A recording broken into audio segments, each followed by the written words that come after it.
All right, hey everybody, I'm here live. I'm Mormo, and I'm here live with Heather Markham, also known as Mama Creepy, and Hey we're just everyone. gonna chat it up kind of in the works thing for us to get together and chat a little bit. So I'm really stoked to be here tonight.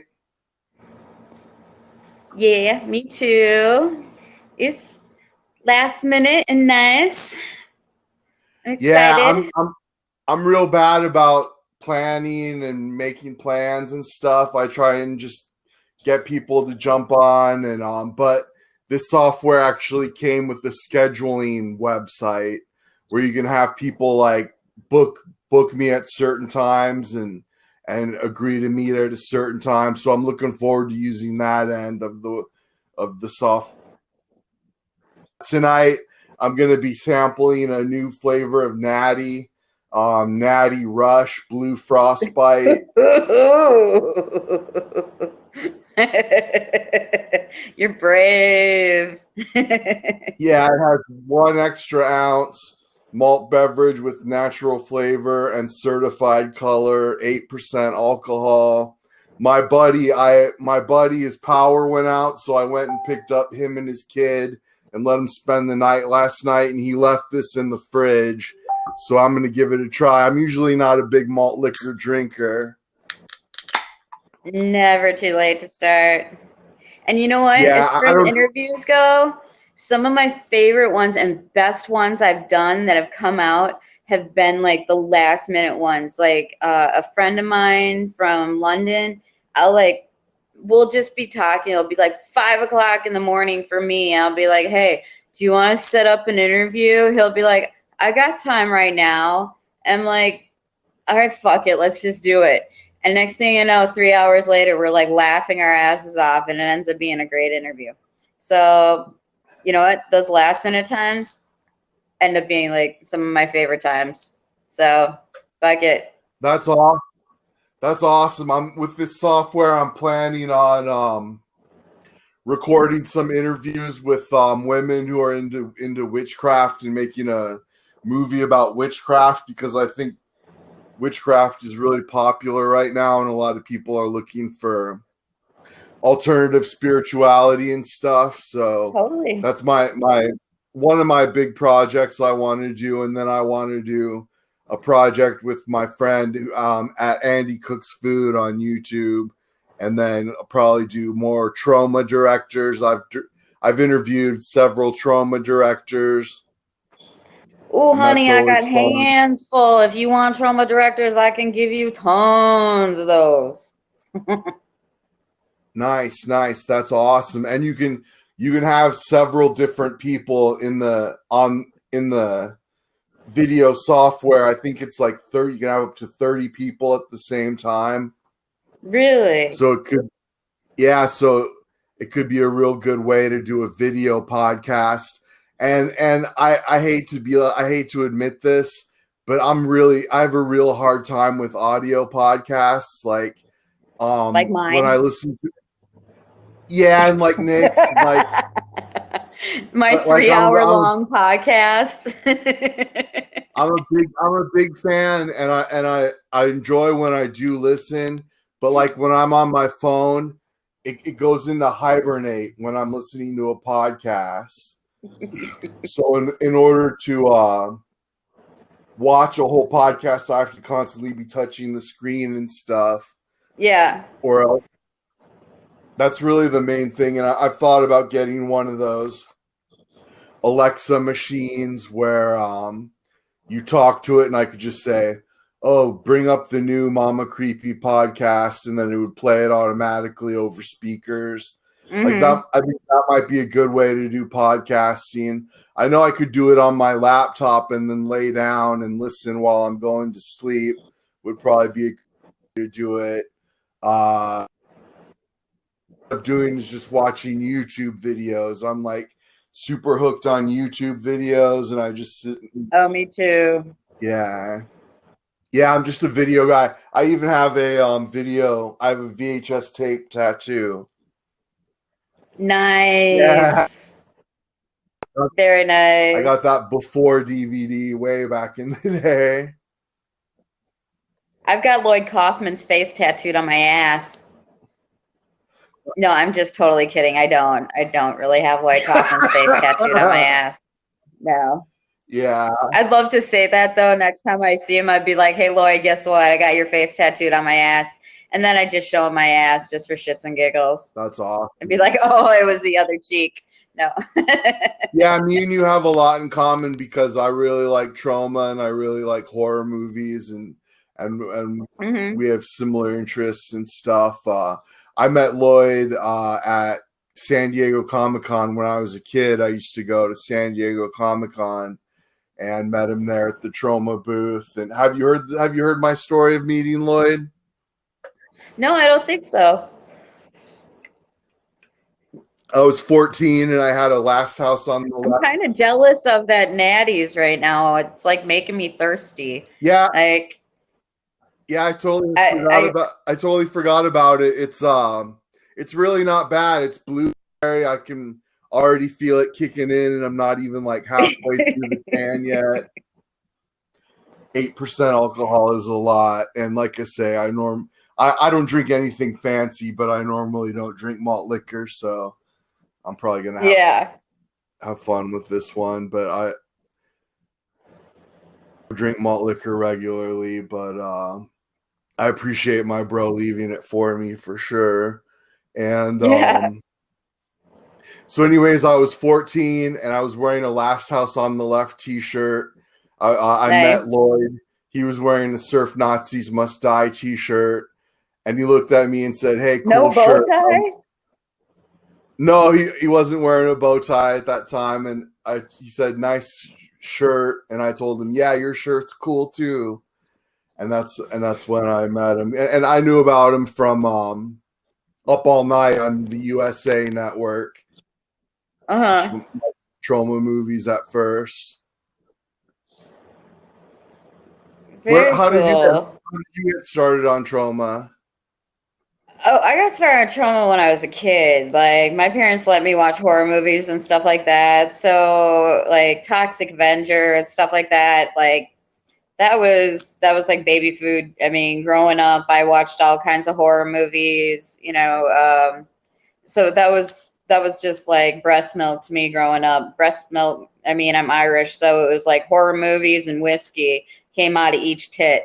So that was breast milk for me. But I got to know Lloyd. I was on another podcast, and Spiderlings was coming out, and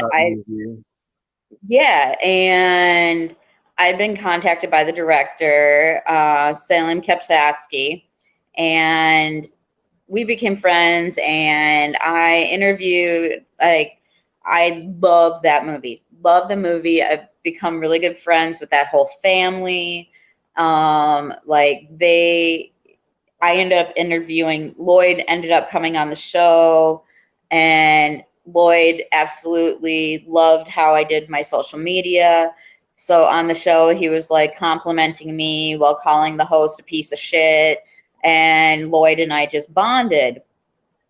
And we stayed in contact.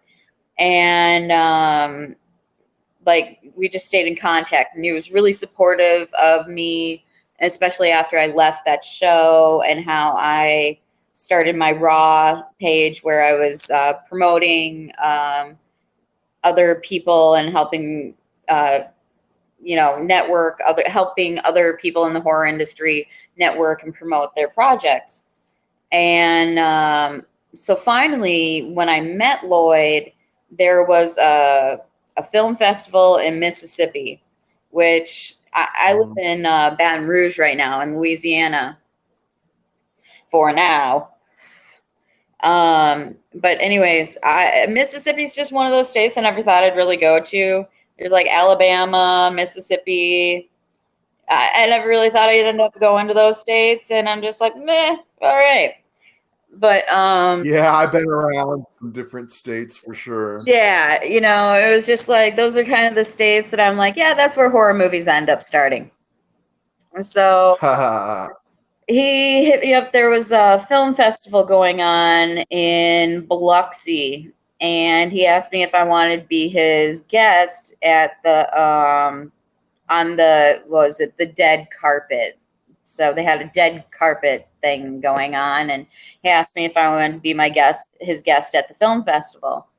So we had been trying to do an interview for my show, and like the first time he had technical difficulties, the second time I did, and then we went down there for this festival. I'm not going to really name it, but it was a complete shit show. And Lloyd and I basically ended up in the casino that they had put him up, just drinking and hanging out. And needless to say, we didn't end up doing the interview then, but we just got to hang out. And it was, you know, it was strange because it didn't really seem like, oh my God, it's Lloyd Kaufman at that point, because I had gotten to know him. But there was a certain point on the way home when I was like, fucking A.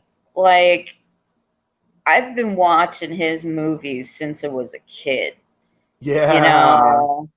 And I'm like, and I was just hanging out with him and being able to tell, like, my dad that, by the way, I just spent the weekend hanging out with Lloyd Kaufman. And my dad's like, shut the fuck up. And I'm like, no, really. I got cell number. You know, I spent the weekend hanging out with Lloyd Kaufman. And he's just the nicest fucking guy. Yeah. Just the nicest guy. And, you know, he'll go, if he believes in you, he believes in you. And he will go out of his way 110%. And he's done that for me, you know, and I can't even begin to show my appreciation for it. You know, him dragging me out in front of people and, you know, telling them that I'm the famous podcaster, Mama Creepy, when I'm just like, oh, shut the fuck up, Lloyd. And he's like, no, suck it up, get up there. You know, and I'm like, but he's like, get up there. You know? Nice. That's but awesome. he just, and the Troma community, you know, is so awesome. Like the people in the Troma community. I mean, even on my shows, like almost every person that I have had on my show has had some kind of dealing with trauma at some point in time. Right on. Like in some sort of way. It's like, no shit. They're like, oh yeah, I met Lloyd at whatever, some kind of random point, you know. Yeah. And my favorite though is the Lloyd drinking game. Is okay. He's been in. It's got to be over 400 movies now. Yeah. Where he's just makes these little cameos, and like it's just like you're sitting there and you're watching a movie, and then it's just like, oh, is that fucking Lloyd Kaufman? That was Lloyd Kaufman. And it's like, it's almost like you got to keep a bottle by you at all times anytime you're watching a movie, because Lloyd Kaufman might pop up in the movie. You know? Definitely. So yeah, so he's just an awesome guy, and you know, I can't go and say anything bad about him. I mean, he's just a great guy, and I love the Troma community. I love the Troma fans, and proud to be a little Tromette, and they're awesome. Yeah, So, I review movies on YouTube, and when I review Hollywood movies, the reviews don't do that well, and then I get copyright slaps and stuff. But when I review a Troma movie, then like people reach out to me and they're like, hey, thank you so much, and like I want to be your friend on Facebook. And like I like when I review Troma movies, I build relationships, which is like really valuable. Because those people are passionate about their movies. That's why, like, with me, I stay in indie. I don't give a shit. Indie is what I love, and indie is where I'll stay. Like, the independent horror movie, or just, I mean, independent movies themselves, those people, and it's not that bigger movie directors and stuff like that aren't passionate about movies, too. but like, especially like, I mean, okay, let's be honest. I mean, if you're gonna make a Troma movie, don't expect making any money on it. Like, you're really not gonna expect to make any money on Well, it. you might get a check you can But frame on the wall. You can frame the check they pay you if you get the check. yeah, exactly. You know, $1, you know, or whatever. You know what? Movie got out there. People saw your movie that you loved and that you were passionate about and that you wanted to make. And that's what I mean, that's what art is. And that's what your passion is. I And think that's what I love. And these directors and stuff, that's their thing. I So think that's what's really cool about it. I think the Troma catalog is going to stand the test of time, and that like 100 years from now, it'll still be relevant, and people will still be checking out the Troma collection. And so, like all those films who sign over their movies to Troma, their movies are gonna last over time, and they'll be popular years and years from now. You know. Oh, Movies of the totally. I future. was, That's what they used to say. Movies of the future. You know. yeah, no, I was, because I'm working on a script right now. Well, I'm working on a couple, but one I'm working on, I decided that I need to start collaborating because I need to get off my ass and do more with them. And collaborating would probably help with that. And I'm sitting there going through with a friend of mine who's actually directed and worked with Troma, and I'm going through it with them and getting the whole outline and going through it, and then all of a sudden I get to the end, and I'm like, "Holy shit! I just wrote a Troma movie." You know? That's It was just awesome. like, okay, it's got the social justice, you know, or just every little aspect. Girls scantily clad, people exploding. The only thing it didn't have was a car flipping over, you know. Yeah, that's It awesome. Yeah, was a typical drama. I definitely dream of making a Troma movie one day and giving it to Troma.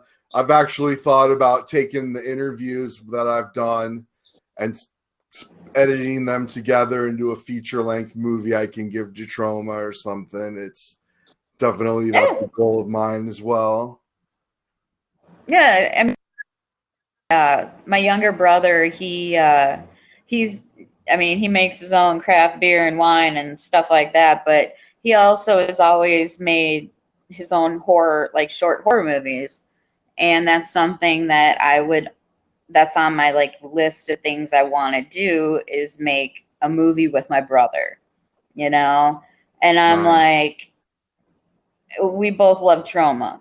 And I'm like, let's fucking make a Troma movie, dude. You know, I'm like, if I make a Troma movie, it's not because I'm making it for the paycheck. It's because I'm making it for the love, you know. That So could also be a stepping stone to bigger projects because Troma is highly esteemed in Hollywood as well. There's lots of Troma fans in Hollywood, so you never know. You could make a Troma movie for Troma, and then you get an offer for your second movie or whatever. And well, not only that, but it's launched a lot of careers. I mean, Samuel L. Jackson's first movie, Eli Roth he used to work for Troma. James Gunn, let's see, Stone and Trey Parker. You know, I mean, there's just been a ton of people that have started out working with Troma, and because of that, like they shit. If I look right here, oops, sorry, skull. Ugh, my little skull. nice. But right here, I mean, promo. Hello, Lloyd. Make your own damn movie. It's a great book. It is. And there's a forward in there by Matt Stone. And, or is it Trey Parker? One of them. I always get the two of those boys mixed up. But anyway, and it's great. And it talks about how they met Lloyd. and how he went out for tacos with them. You know, For sure. and it was great. And South you Park know, was it's almost a Troma property. They almost sold the first Troma short. They almost sold the first South Park short to Troma, and then Lloyd would have owned South Park. That always blows my mind to think about that. God, they would have been so poor.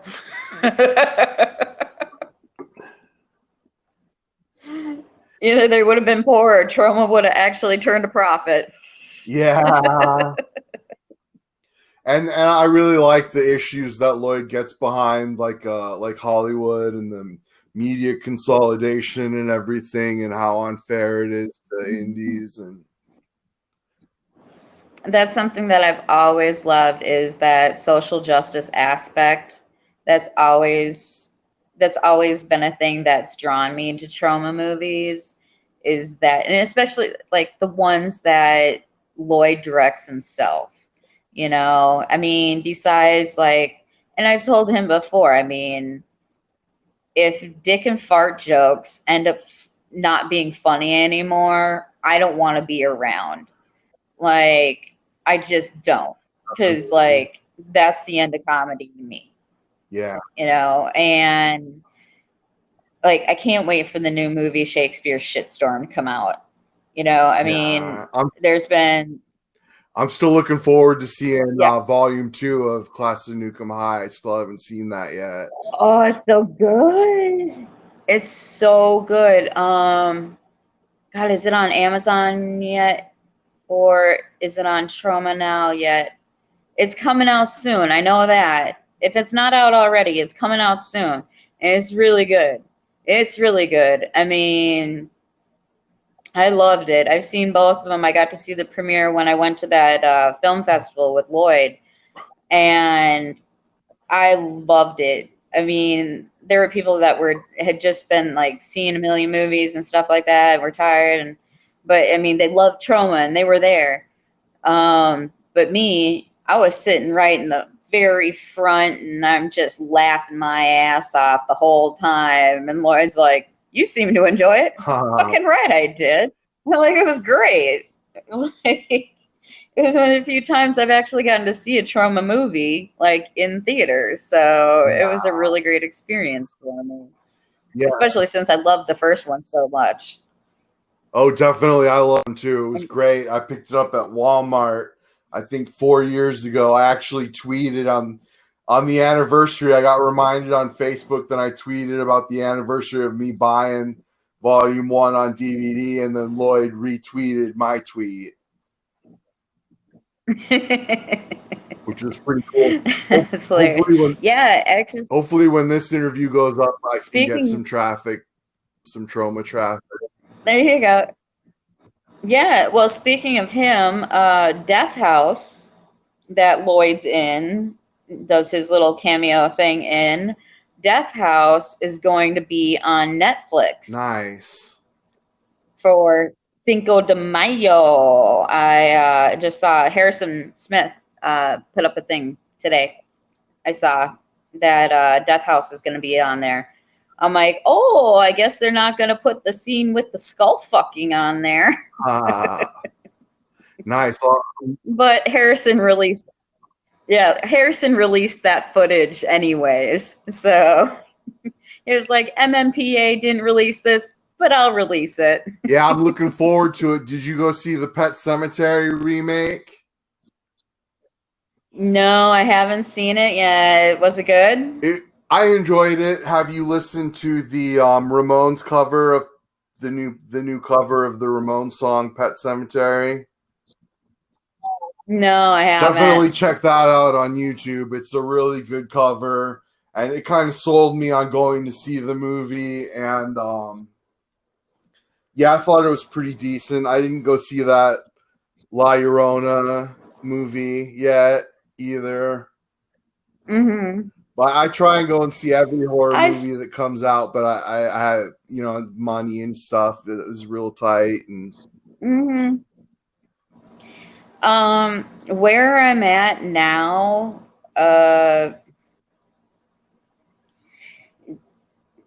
Okay, Baton Rouge kind of sucks. Sorry, if anybody's watching this and they're from Baton Rouge, I'm sorry. Baton Rouge kind of sucks. So I don't get a lot of the more indie kind of movies. They get a lot of the bigger blockbuster type of things here.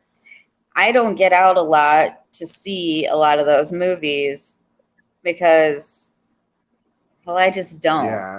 And so I wait for VOD, honestly. And I never review a movie. I never tell people I've seen a movie that I haven't seen. Like, I'll be honest, I still haven't seen Halloween. Right on. That's fine. I still haven't seen it. Yeah, well, you know, I need to see it. Lately I've been getting a lot more against Hollywood and not wanting to support Hollywood, but more support people who are trying to pay their bills with their craft, you know.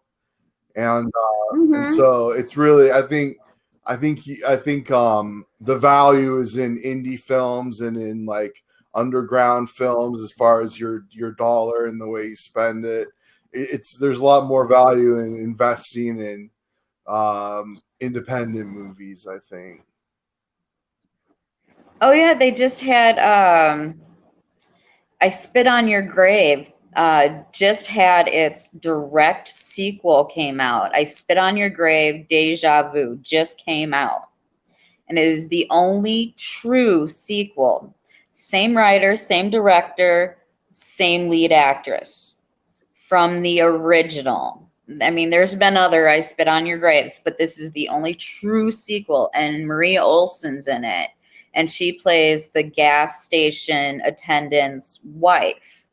And he was part of the whole, like, rapey guy. Anyways, and she plays, like, his wife out, like, to get revenge or whatever. Nice. And I haven't seen it yet, but I'm so excited to see it. And that, I can't wait. I will back that shit 110%. I'm so excited about that, you know. And then there's another great movie that's going to be coming out that Troy sorry, Troy, if you see this. Troy Escamilla, I believe is how you say his last name. He's the director. It's called Teacher Shortage, but it's got Deborah Lamb, Roger Connors, David McMahon in it, like just a ton of amazing actors and actresses in it, all from indie, that it's going to be a great movie. And like, there's just so much talent out there that when I hear like shit like that came out of Blumhouse's mouth last year when he was like, oh, you know, there's just not that many great female directors, you know, to pick from. I'm just like, I can sit down and list 50, you know. I'm like, there are so many talented actresses, directors, producers. Felissa Rose, she's an insanely talented producer. I mean, yeah, we love her on Joe Bob Briggs, The Last Drive-In, and she's the Dick's, you know, she's the Dick expert. But she's so smart. She's insanely smart, you know. Yeah, so, I'm Facebook friends with her, and I always appreciate her posts and stuff. Yeah, she's great. She's in Death House too, you know. So yeah, I really appreciate those people and those women. So, and just like, that's why when I see those things coming out, I'm more apt to go and watch those. And I'm like, I can see those other big blockbusters when they come out on VOD. Yeah. You know, it's not gonna hurt me. I mean, mind you, I kind of saw the preview for Sonic the Hedgehog, and I do kind of want to see it. I ain't gonna lie. Right. It kind of looks funny. Yeah. I'm just like, I watch it, I'm like, Jim Carrey's in it. I haven't seen his ass in a funny thing in a while. I'm like, that might be kind of funny. Yeah, I kind of see So, like I'd like to see like Marvel Studios start making $3 million movies with new talent and new casts and everything, rather than these blockbusters. I'm just not even interested anymore in seeing these huge movies. And yeah. Well, and Marvel now is part of the big Disney conglomerate, which Disney now owns Fox and Disney owns Marvel and every other fucking thing in the world. And I'm kind of, well, I don't really know about it. I'm pretty anti-Disney. So, when people are like, oh, don't worry, I won't spoil Endgame for you. I'm like, don't worry, I'm not going to see it. So it doesn't really matter to me. yeah, So, um,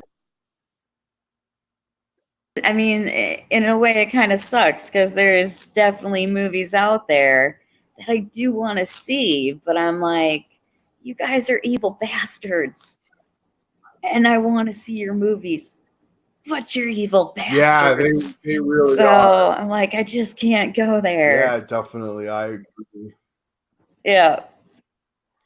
Well, cool. I killed my beer, and it was pretty darn good. Like, I can say I'm not a real big fan of malt liquor, but it was pretty decent, and I'm feeling pretty good. So Nice and tasty. Nice and yeah, tasty. definitely. It's like blue raspberry flavor, but with a punch. Stick out your tongue. I think it's blue. I think your tongue's blue. Yeah. Yeah.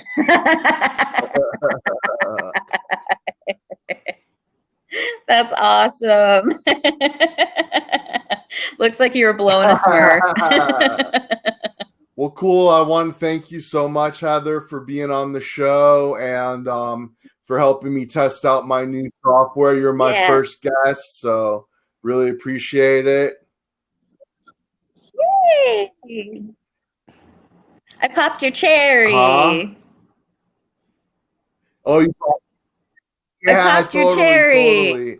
So definitely thanks so much. And I'm going to link to where people can view your podcast and your promotions and everything. So I'll ask you for Awesome. your links and then I'll put them on the YouTube video so people can find you. And thanks so much and have a great night. Cool. You too. Thanks, hon.